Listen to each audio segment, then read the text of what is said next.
नमस्कार. हे आमच्या मांगोली गावची सनील दादा. ह्यांनी आपला नवीनच एक 10-15 दिवसापूर्वी त्यांचा व्यवसाय त्यांनी चालू केलेला आहे भाजीचा. पण चांगल्या ताज्या भाज्या त्यांच्याकडे आहेत. बघा, कोबी, मिरची, काकडी, शेंगा, दोडके, गवार, टॅमॅटो, शिमला मिरची, लिंबू, पडवळ अशा चांगल्या भाज्या त्यांनी आपल्या दुकानात ठेवलेल्या आहेत. आणि त्यांच्या पाठीमागे आपल्या गावचेच व्यावसायिक म्हणजे पेडणेकर, सूर्यकांत पेडणेकर यांचं त्यांच्या पाठीमागे मोठं भुसारी दुकान आहे. बघा, आपल्या मांगोली गावाजवळच्या प्रत्येक गावातल्या लोकांनी इथे भाजी घेण्यासाठी आपला मराठी माणूस चांगल्या व्यवसायात उतरलेत. त्यांना सपोर्ट करण्यासाठी प्रत्येकाने जेव्हा गणपती बाप्पाच्या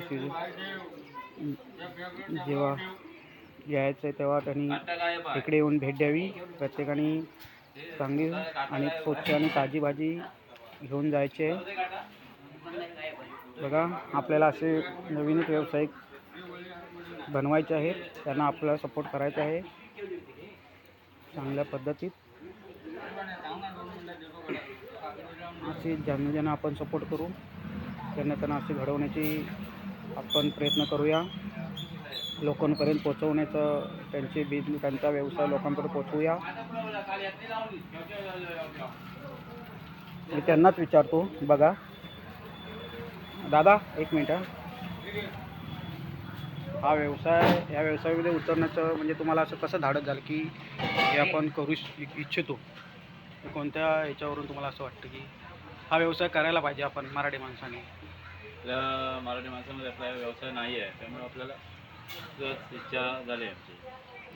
आणि असं चांगल्या पद्धतीने म्हणजे तुम्हाला हा स्कोप आहे ना असं करावा असं तुम्हाला वाटतंय की प्रत्येक मराठी असा वेगवेगळा कोणताही बिझनेस करायला पाहिजे? मराठी माणसाने करावा. बरोबर. आपल्या इकडे आता बाहेरून लोक येऊन आपल्या गावामध्ये भाजी विकत आहेत. असं कोल्हापूरचे लोक आपल्या गावामध्ये येत आहेत आणि त्यांच्याकडून आपण भाज्या घेतोय. बरोबर. दादा, खरोखर असं म्हणजे तुम्हाला आता 15 दिवस झाले जवळजवळ बिझनेस चालू करून, तर तुम्हाला कसं वाटतंय ह्या व्यवसायात? बरं वाटतं. म्हणजे थोडं स्टार्टिंगला थोडं वाटतं, तर आता थोडं नाही, सुरुवात होताना असंच असतं. नुकसान हे आहे. बरोबर. नंतर पण तुम्हाला खूप आनंद झाला की म्हणजे असं आपण मराठी माणसाने आपण ह्या व्यवसायात उतरतोय. आणि हे व्यवसाय करत असताना खूप म्हणजे अडचणी पण असतात, असं काय नाही. भाजी आहे. बरोबर. म्हणजे तुम्हाला त्याचा अनुभव येतोय.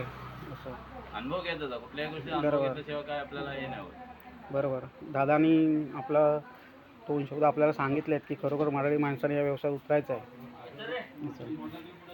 त्यांना सहकार्य करा, सपोर्ट करा. माझ्या व्हिडिओला पण लाईक करा, सबस्क्राईब करा आणि पुढे फॉरवर्ड करा. नमस्कार.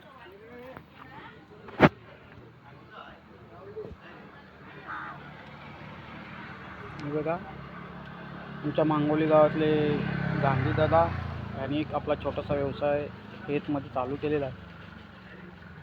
आणि नवीनच व्यवसायात त्यांनी